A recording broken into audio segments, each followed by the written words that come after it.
Have you ever heard a sound that made your blood run cold? Imagine being alone in a house, hearing the unmistakable cry of a baby, only to find no one there.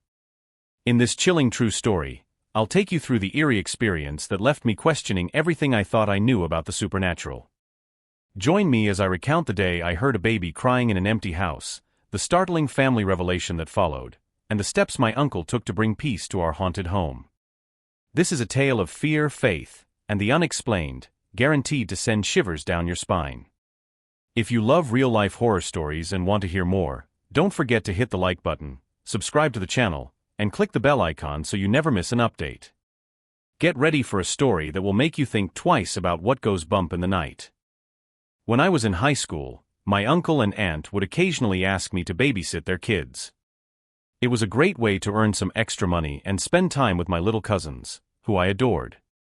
They lived in a beautiful two-story house near the water, in a picturesque and peaceful area. The house had a big backyard that sloped down to a small serene lake. It always felt like a getaway from the hustle and bustle of everyday life. My cousins were 3 and 6 years old at the time. The 3-year-old was a bundle of energy, always running around and getting into mischief. The 6-year-old was more reserved but had a vivid imagination and loved telling stories. Spending time with them was always fun, and it was nice to help out my aunt and uncle who appreciated the extra pair of hands. The house itself was charming, with a wraparound porch and large windows that let in plenty of natural light. The living room, where I often found myself sitting, had comfortable sofas and a big fireplace that made the whole place feel cozy. The stairs to the second floor were just off the living room, leading up to the bedrooms where the kids slept. On a typical afternoon, I would sit in the living room, keeping an eye on the kids as they played. My aunt and uncle often went out for errands, leaving me in charge. The kids' laughter would fill the house, mixing with the sounds of birds chirping and the gentle rustle of leaves outside. One sunny afternoon, after my aunt and uncle had left for a quick trip to the grocery store, I was sitting on the couch scrolling through my phone. The kids were playing outside, their giggles drifting through the open windows. Everything felt normal and calm, just like any other day. As I sat there, I started to hear a faint sound coming from upstairs. At first, I thought it was just the wind or the house settling, but the sound grew louder and more distinct. It was the unmistakable sound of a baby crying. My first thought was that the 3-year-old had somehow snuck back inside and gone upstairs. I put down my phone and walked to the bottom of the stairs, calling out for my aunt. "Hey, are you up there?" I asked, hoping to hear her voice. There was no response, just the persistent sound of crying. I called out again, louder this time, but still got no answer. The crying continued, growing more insistent. My heart began to race as I climbed the stairs, each step making the crying sound clearer. When I reached the top, I glanced down the hallway, but it was empty. The crying was coming from one of the bedrooms. I called out one last time, "Hello? Is everything okay up here?" Still, no answer. Suddenly, I heard my aunt and cousins laughing outside. I turned to look out the window and saw them playing in the backyard, completely unaware of what was happening inside the house. A cold chill ran down my spine as I realized the crying couldn't be coming from any of them. All the hairs on my arms stood up, and I felt a wave of dread wash over me. The crying continued, echoing through the empty house. I knew I needed to get out of there. I turned around, quietly descended the stairs, and headed for the front door. The crying didn't stop, even as I stepped outside and closed the door behind me. I stood on the porch for a moment, trying to catch my breath and make sense of what had just happened. The sun was shining, the birds were singing, and my family was playing happily in the yard. Everything looked normal, but I couldn't shake the feeling that something was very wrong inside that house. It was a quiet afternoon, and I was babysitting my 2 little cousins at my aunt and uncle's house. The kids, aged 3 and 6, were playing outside with my aunt while I relaxed in the living room, scrolling through my phone. The day was sunny, and the laughter of my cousins floated in through the open windows, mixing with the sound of birds chirping. Everything felt normal and calm, just like any other day I spent there. As I sat there, completely absorbed in my phone, I suddenly heard the faint sound of a baby crying. At first, I thought I was imagining it, but the sound grew louder and more persistent. It definitely sounded like a baby, and my first thought was that the 3-year-old had somehow snuck back inside without me noticing. I put my phone down and got up from the couch, listening intently. The crying was coming from upstairs. I walked over to the bottom of the stairs and called out for my aunt, thinking she might have brought the younger cousin inside.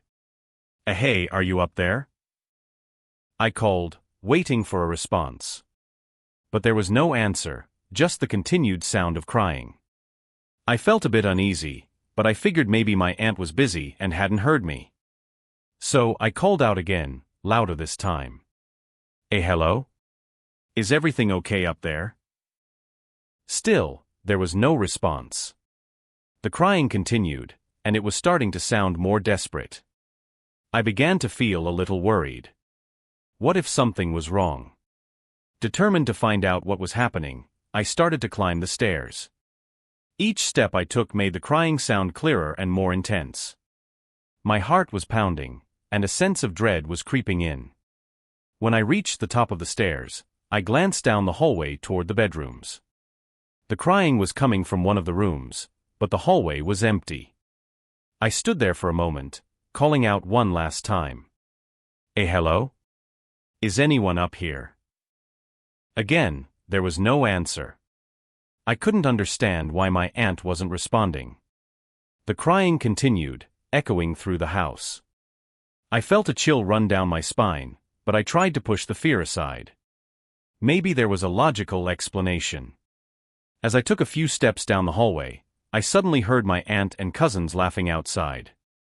I looked out the window and saw them playing in the backyard, completely unaware of what was happening inside. My heart skipped a beat. If they were all outside, who or what was making that noise?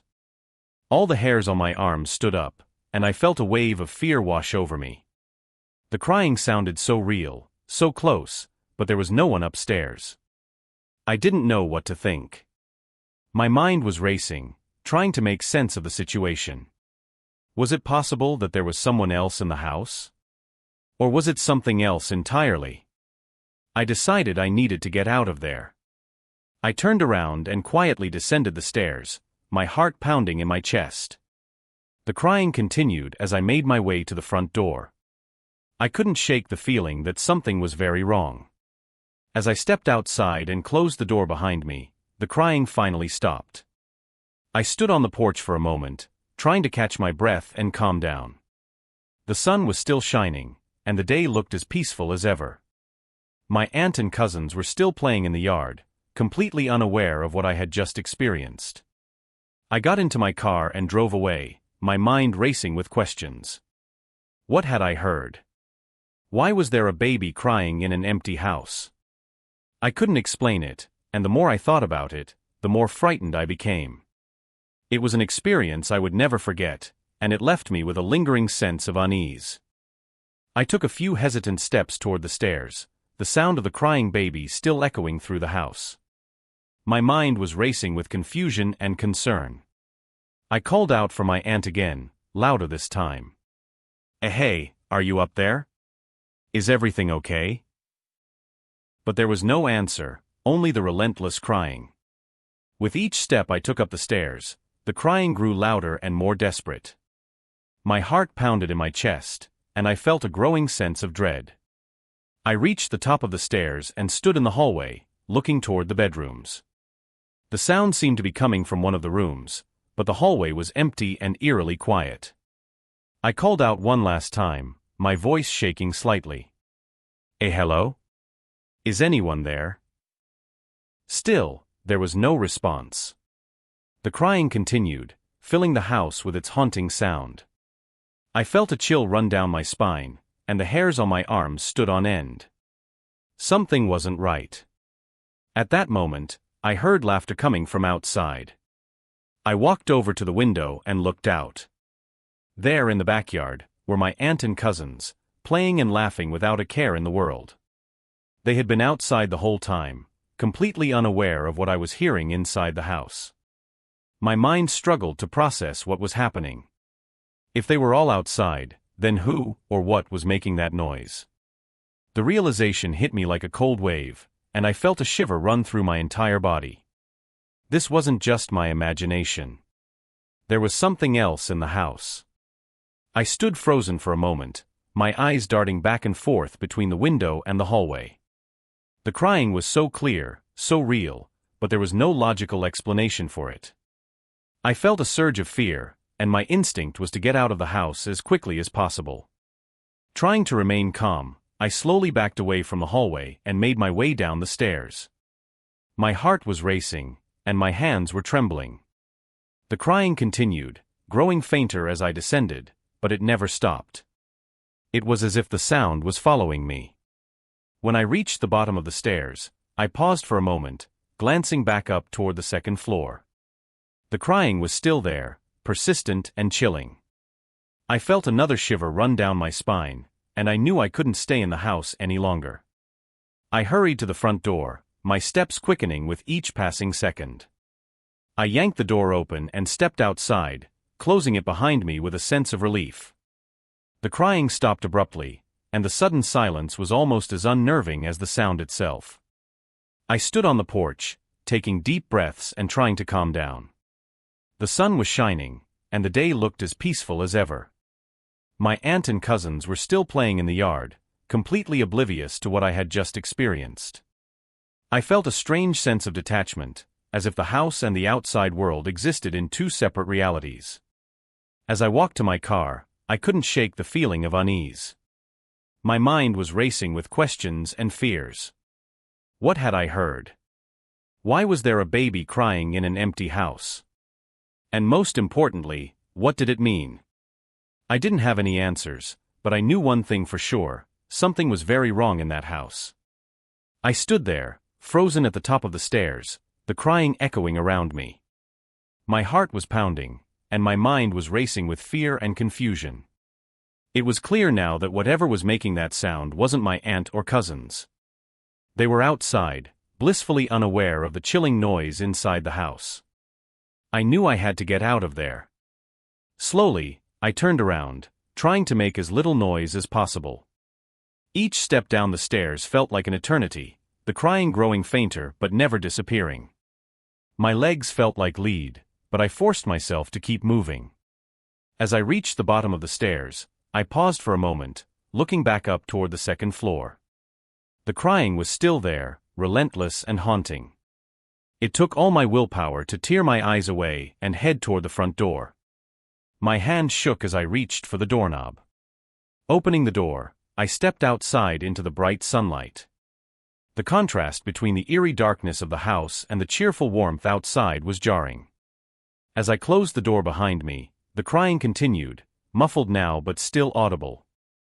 It was like a weight pressing down on me, making it hard to breathe.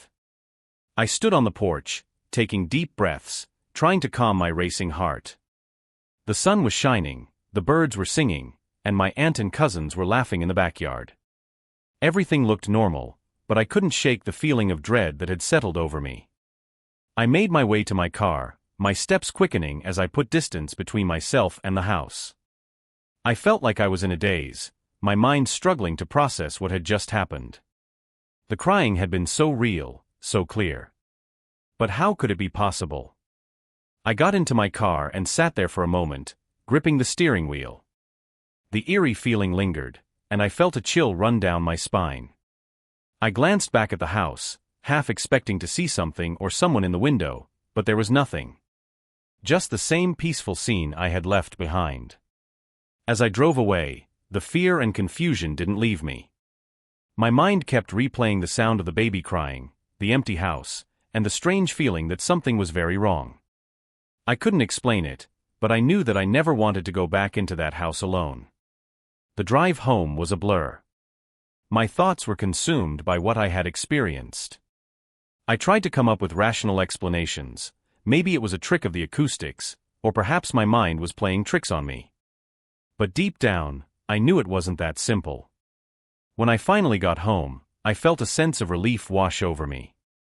The familiar surroundings of my own house brought a semblance of comfort, but the memory of the crying baby haunted me.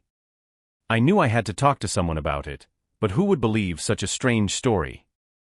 Over the next few days, I avoided talking about what had happened. The fear lingered, a constant reminder of that afternoon. I couldn't shake the feeling that something was still wrong, even though I was miles away from that house. Eventually, I decided to confide in my uncle. It was at a family party, and after a few drinks, I felt brave enough to bring it up.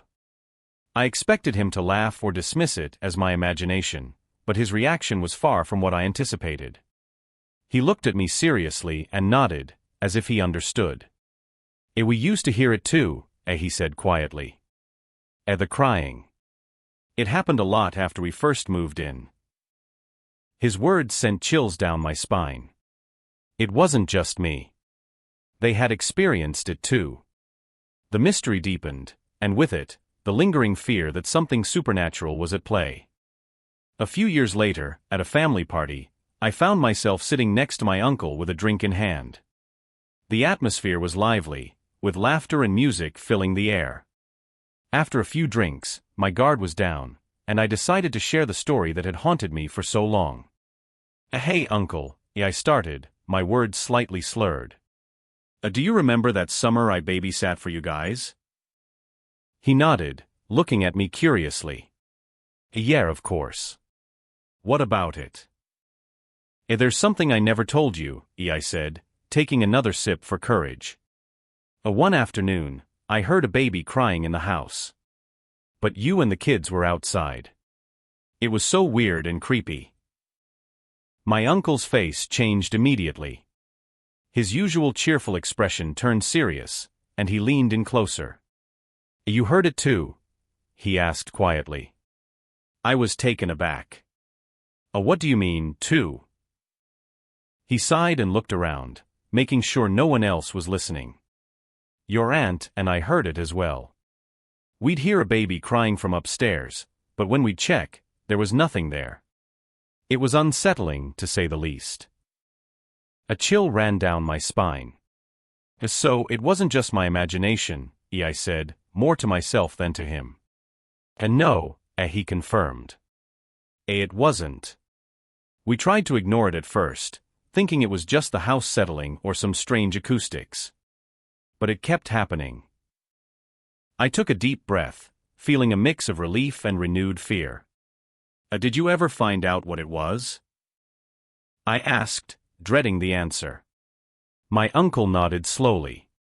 We talked to some of the neighbors and did a bit of research. Turns out, the previous owners had a baby who died of SIDS in that very room upstairs. They moved out not long after. The revelation hit me like a punch to the gut. I had always been skeptical about ghosts and the supernatural, but this was hard to dismiss. What did you do? I asked, my voice barely above a whisper. We were really disturbed by it, especially since we had young kids ourselves, my uncle explained. We're Catholic, so we had a priest come and bless the house. He also performed a mass for the baby's soul. After that, the crying stopped. I sat there in silence, processing everything he had just told me. It all made sense now, the eerie crying, the sense of dread, and the way it had stopped so suddenly after that day. I can't believe it, I finally said. I thought I was going crazy. And no, you're not crazy, my uncle said reassuringly. We all heard it. It was real. But it's over now. The house has been peaceful ever since. The rest of the night passed in a blur. I couldn't stop thinking about what my uncle had told me. Knowing that the crying was connected to a real tragedy made it even more chilling. It was a haunting reminder of the fragility of life and the mysteries that lie beyond our understanding. As the party wound down, I felt a strange sense of closure. The fear was still there, but now it was mixed with a deep sense of empathy for the family who had lived in the house before us. Their pain and loss had left an imprint on that place, one that I had unwittingly encountered. From that night on, I viewed the experience in a different light. It was no longer just a frightening memory, but a story of sorrow and hopefully peace. The house had been blessed, and the spirit of the baby had been laid to rest. But the memory of that crying would stay with me forever, a testament to the things we cannot see but can certainly feel. My uncle's revelation about the baby crying left me in a state of shock. He went on to explain how deeply disturbed he and my aunt were by the repeated incidents. Their strong Catholic faith guided them to seek spiritual help.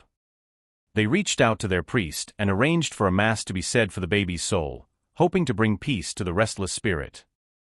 The priest came to the house, performed a blessing, and conducted the mass in the very room where the crying had been heard. My uncle described how they prayed fervently, asking for the baby's soul to find peace and move on. It was a deeply emotional and solemn event for them. To their immense relief, after the mass, the crying stopped. Not once did they hear the eerie sound again. The house, which had once been filled with an unsettling presence, felt lighter and more serene. My uncle said it was as if a heavy weight had been lifted off their shoulders.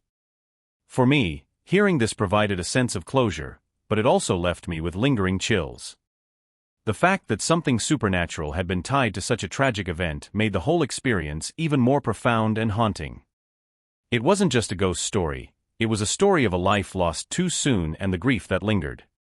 Even now, years later, talking about that afternoon still gives me goosebumps.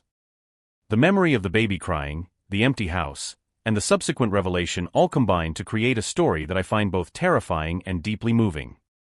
It's a reminder that some experiences can't be easily explained or dismissed. Whenever I think back to that day, I can still feel the cold chill that ran down my spine as I stood at the top of the stairs. I remember the fear and confusion that gripped me, and the eerie silence that followed when I finally stepped outside. It's a feeling that stays with you, a reminder of the unknown and the mysteries that lie just beyond our understanding. Sometimes, when I'm alone at night, I find myself replaying the events in my mind. I wonder about the baby, about the life that was cut short, and the pain of the parents who had to endure such a loss. It's a sad and sobering thought, one that adds depth to the fear I felt that day. I also think about my uncle's faith and how it guided him to find a way to bring peace to the spirit. It's a testament to the power of belief and the ways in which we seek comfort and closure in the face of the unexplainable. His actions not only brought peace to their home but also provided a resolution to a mystery that could have continued to haunt them. Though the crying has long since stopped, the story remains a part of our family's history. It's a tale we share with close friends, a way to honor the memory of that child and to remind ourselves of the fragility of life. It's a story that has brought us closer together, united by an experience that none of us can fully understand. In the end, the experience left me with a sense of awe and respect for the unknown. It taught me that there are things in this world that we cannot see but can certainly feel. It's a lesson in humility, a reminder that we are all connected in ways that transcend the physical world. And so the story of the crying baby remains with me, a haunting memory that never fades. It's a part of who I am, a reminder of that summer afternoon when I came face to face with the unexplained. And every time I share it, I feel those same chills, as if the baby's spirit is still with us, reminding us of the delicate line between the known and the unknown.